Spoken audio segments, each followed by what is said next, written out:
Hey Frankfort, it's Kyle Thompson. What an interesting week it has been.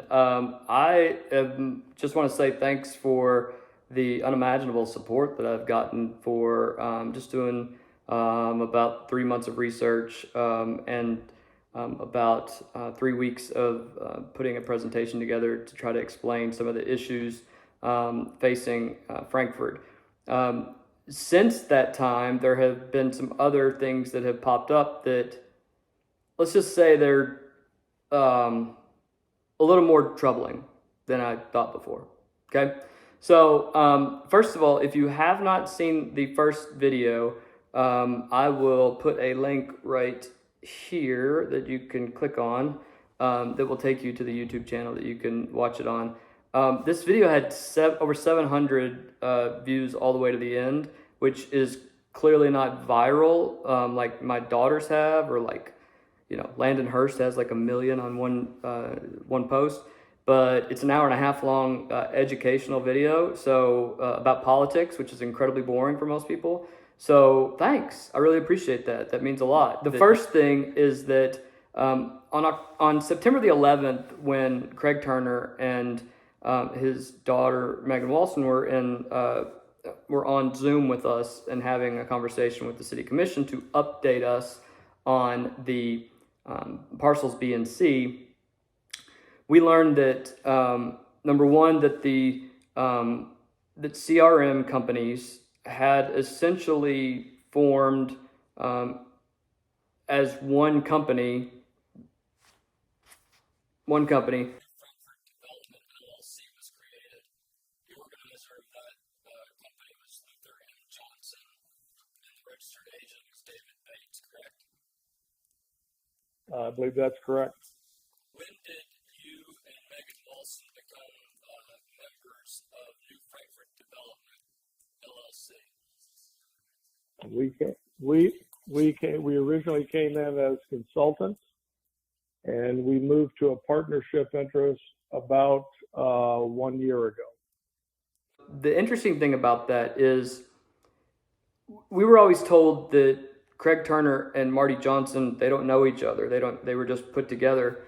So it begs the question of, if Mr. Johnson made $1,000 bid and received this bid, that why is he essentially giving away any profits that might come his way? And it makes you wonder if Marty Johnson was essentially a straw man for CRM. Understanding that when CRM put their bid in, there were questions about the future of their legal issues that may pop up. I don't know, but it begs the question: why does someone just give away part of their company? Especially when in that meeting, when I asked Mr. Turner who were now members of New Frankfort Development, he explained to me that it was Luther Marty Johnson, himself, Craig Turner, Craig Turner's daughter, Megan, and his son-in-law. Essentially stating that, 3/4 of the company now was controlled by CRM companies, who were not the original bidder, but they were also the developer that the state chose. And that was confusing. What got even more confusing is that if you watch the video and he's discussing that, you'll see that on September the 11th, he specifically says that we are members of New Frankfort Development as a corporate partner or a company partner.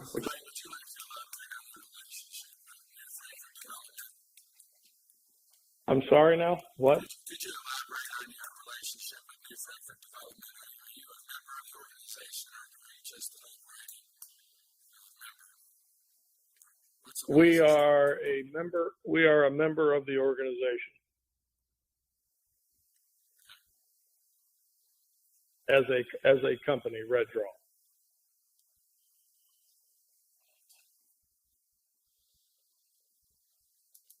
Which essentially would mean that they have a company, whether it's CRM. In this case, they said it was a company called Draw Frankfurt LLC, and that Draw Frankfurt was a partner. Okay, well, that's not what the Secretary of State's website said on September the 11th. That's why I asked to go into a closed session. The second reason was because we don't have a contract with anybody named Draw. Now you can say, oh, it's all the same people. You shouldn't be a problem. Well, it's the same reason that not having the company in existence when filing the bid is a big deal. If we don't have a contract with a particular company, you can't just intersperse new people without approval of all the other entities. The other thing that we learned, and we were surprised to find out, is that the ground underneath the hotel was sold.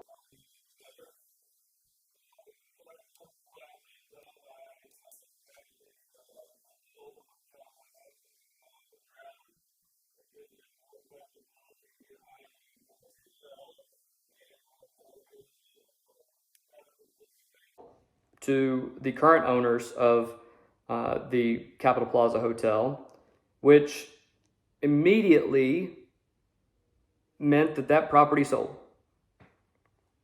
Surprise, right?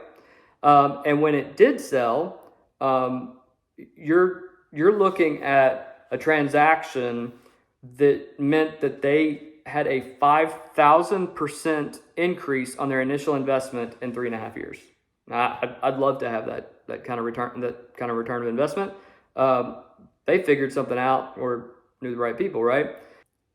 That leads us to another problem in that when we found out that Draw had joined the New Frankfort development, we knew that what they had told us in the meeting was wrong, so we were waiting to find out if there were new documents filed with the Secretary of State after our meeting. Clearly, somebody said something to everybody in that meeting afterwards, and there were new filings. And it's really weird because in that filing, Draw LLC was listed. You can see it right here.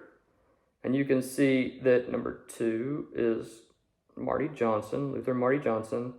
And this is the really weird one. Look who number 3 is as a member. That's weird. Jeff Quammen. The same Jeff Quammen who is Mayor Bill May's brother-in-law.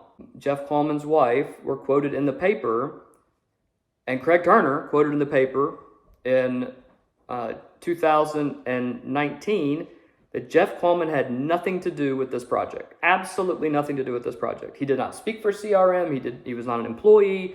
He has no ties to this project, yada, yada. We know later on in August of 2020 that Jeff Wellman basically spilled the beans that he did have something to do with it.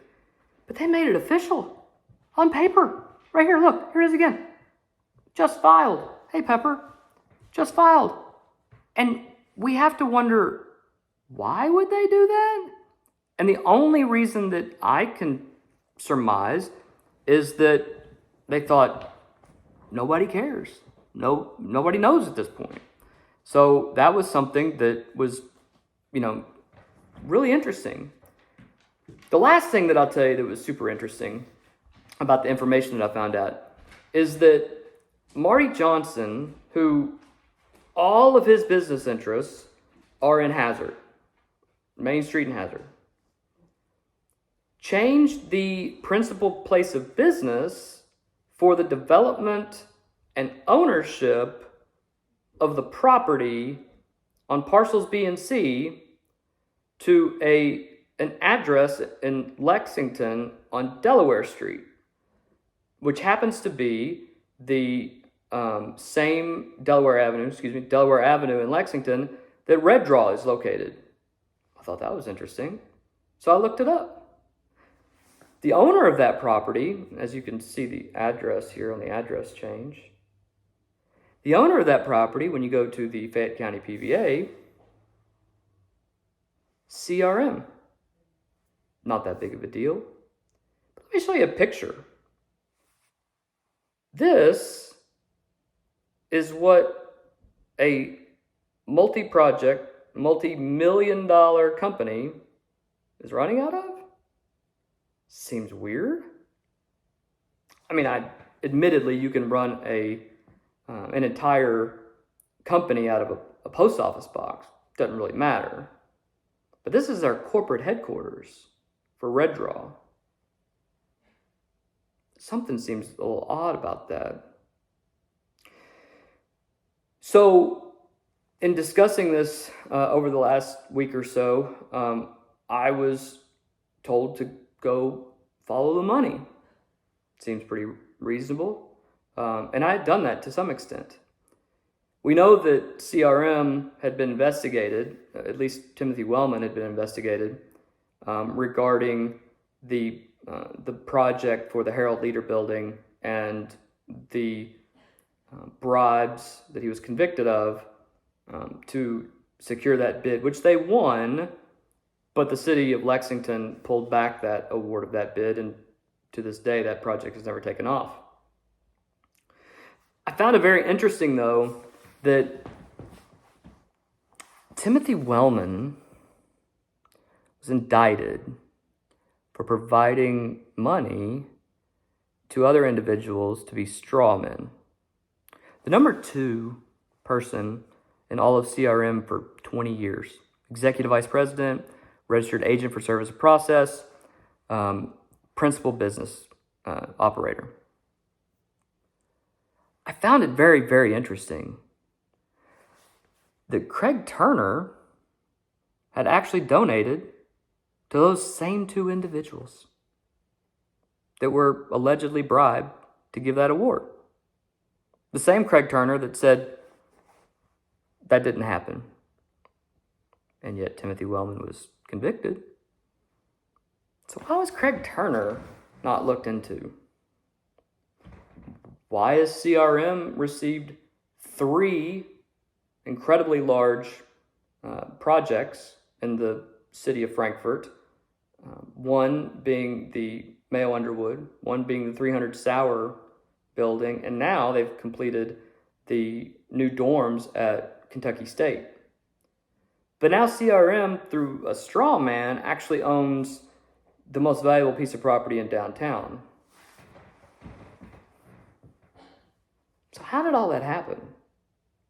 And why is it that none of those properties pay property tax? 2 of those buildings are worth $75 million. That's $900,000 in local taxes that they're not paying. Why? Because they lease it back to the state? It's not a reason to be exempt. What's the deal here? Who knew of these deals? And people have said to me, what is it that you want, Kyle? I mean, do you want to unwind the deal? Do you want to shame individuals? No, I don't. I want Frankfort to stop having corruption in it. I want people to be held accountable if they do things that are shady. If something doesn't smell right and doesn't pass that smell test, then I want people to answer hard questions. Not simply say, we have just as much skin in the game as you do. This is how much CRM receives in lease payments a month for 30 years from the state.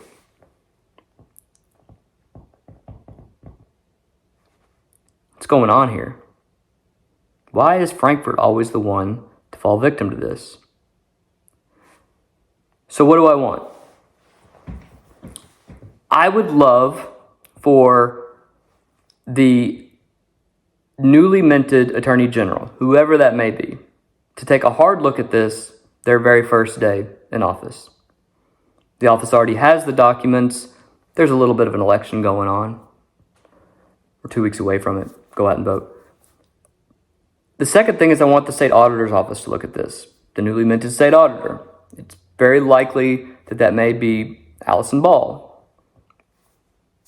I hope that she will take a hard look at this. The other thing that I would like to happen is I think it's time that an outside agency perhaps a federal agency, one that has some initials, looks into this. Because the city of Frankfort are the ones who are being damaged in all of this. They've been sold a bill of goods. They have been ripped off by someone who came in and sold them a bill of goods that simply isn't true. And there is no difference, in my opinion, than what happened in Lexington than something that happened in Frankfort. I don't know what it is. Don't know what it is. I could take some guesses. I think you all could take some guesses. But it doesn't smell right. I'm tired of Frankfurt stinking. So at the end of the day, what I want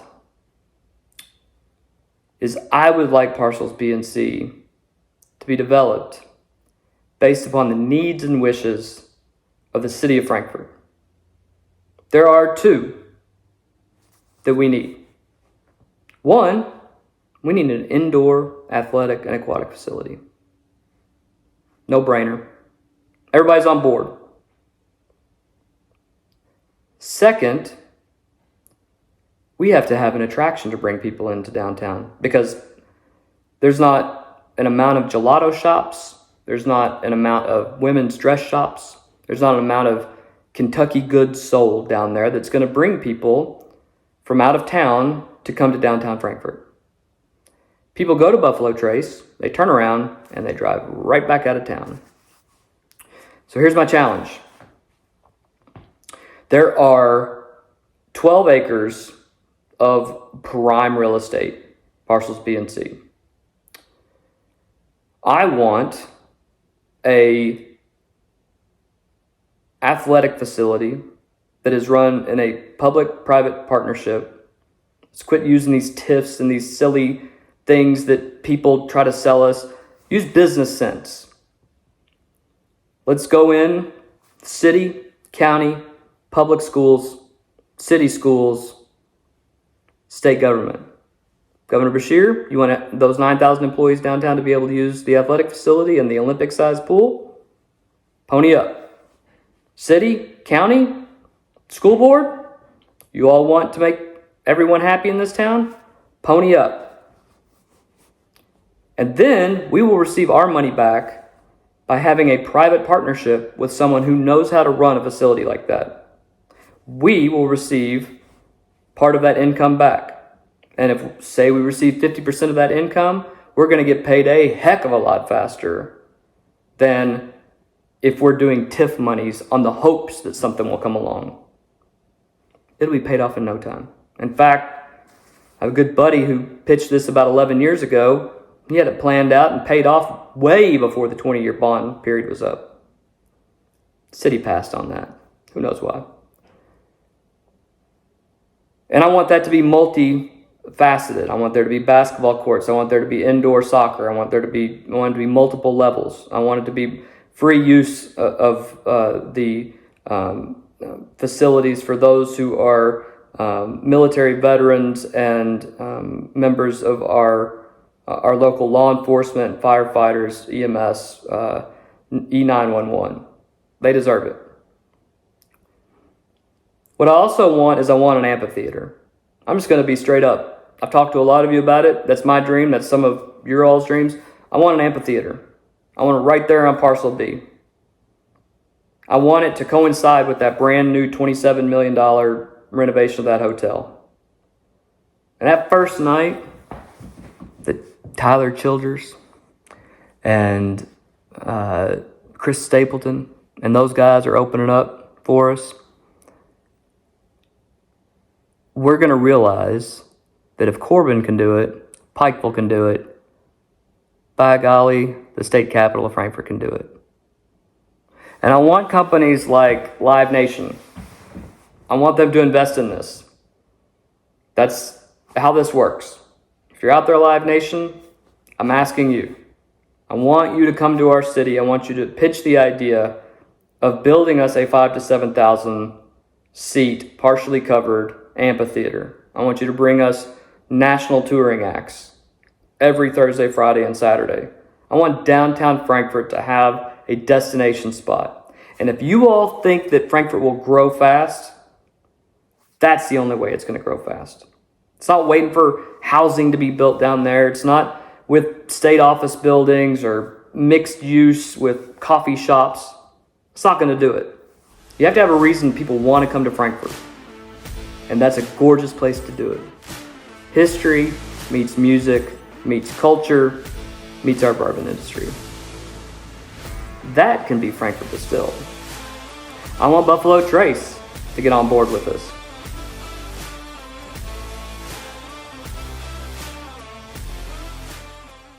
We'll be able to have our graduations there. We'll be able to have our dance recitals there. And we will make money back because people will come to Frankfort. We will have vendors lined up selling their food, hopefully naming rights and with Sazerac, and that's the only liquor and alcohol we sell there. I don't know, that's a vision of mine. Doesn't seem out of the ordinary, doesn't seem out of the realm of possibility. But paying a $400,000 bond every single year on the price of grass down there on B and C, I ain't gonna do it. And I don't believe for a second that the developers we have right now have any intent of doing anything but selling that property and making more money off the backs of Frankfort. And because of that, it was important for me to come to you to tell you the update that I have. I hope you will see this as Kyle not being negative and tearing down, all the hopes and dreams of things. This is Kyle actually giving solutions to the problem. Are they perfect solutions? I don't know. I know they would be great. I know the people in town would love it. All we hear is there's nothing to do here. You solve it with 2 different options right there. And you bring people into downtown from out of town. And maybe you put a use to that new parking structure. Just a thought. Lastly, I want to say this. I have been extremely overwhelmed with the kindness and love that many of you have reached out in private messages, phone calls, and texts to myself and Jen and the kids. The last couple of years weren't fantastic, but that's in the rear view. So when you see me around town, I'm way past that. Don't care. I want my hometown to succeed. Okay? I don't want to think about any of that stuff that happened. I don't care why it happened. Right? I took responsibility and apologized for what I did. The city took responsibility when a judge told them that. It's in the past. We have moved on. We are all moving forward. And yes, next year there's an election. And we all have to decide if we're running, what we're running for, what we're going to do. And I promised the citizens of Frankfort that I would give them 2 terms as a city commissioner. I don't think there's a need for term limits in local government, but sometimes people stick around too long. I don't know that I've stuck around too long, but sometimes I wonder if there's something else that I could be doing. So Jen and I are praying over the next month to figure out what that is, because we'll have to decide in a month. In the meantime, if you or one of your loved ones or one of your friends or your husband or wife are considering running, give me a call. It doesn't matter to me if there are 18 people that are running and it lessens the opportunity for me to win, as long as Frankfort picks 4 very good commissioners and 1 very good mayor, whoever that person, he or she may be, in any of those positions. We have a great staff at City Hall. They are working their tails off right now. We are getting past some bad vibes that have been there for the last few decades. And so let's do something revolutionary. Let's quit talking about Frankfort being different. Let's just do it. Let's do it. And while we're at it, let's deal with the industrial needs that we have. Industrial parks that we need.